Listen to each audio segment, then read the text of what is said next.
Hey everybody, Amy here with the answer to this week's Trivia Tuesday question, which was about what was the source of the loudest noise that human beings have ever heard.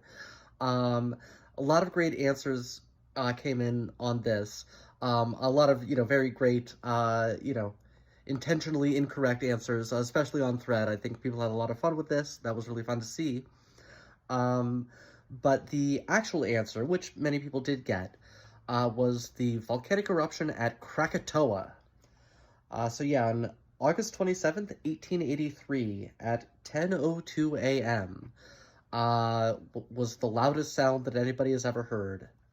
It was the volcanic eruption, took place over a period of months, really, but, that was the climactic day, and that one explosion in particular was the biggest one, obviously. It was so loud, it was heard. So this, Krakatoa was on an island in what's now Indonesia. It was heard in the island of Mauritius, which is off the coast of Africa, which is 3,000 miles away. They thought they had heard some ships firing some cannon. It's just incredible. This was a time of a lot of, scientific investigation going on. They determined that the pressure of the sound waves had circled the Earth 3 full times. Just a massive, massive explosion.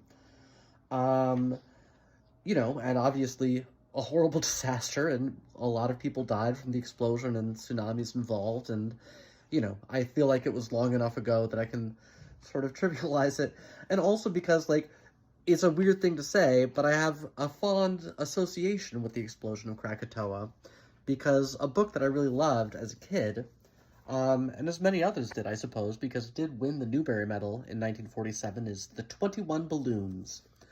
And it is about some guy in San Francisco who decides to sail across the world in, a hot air balloon, but then ends up landing on the island of Krakatoa and discovering some crazy things, but then Krakatoa blows up, and it's a whole thing. But it's a delightful, fun book. It's from 1947. There's, one or two things here or there that, you wouldn't say it the same way today, but, unlike some other things back then, there's wow, this really doesn't hold up. This one holds up all right.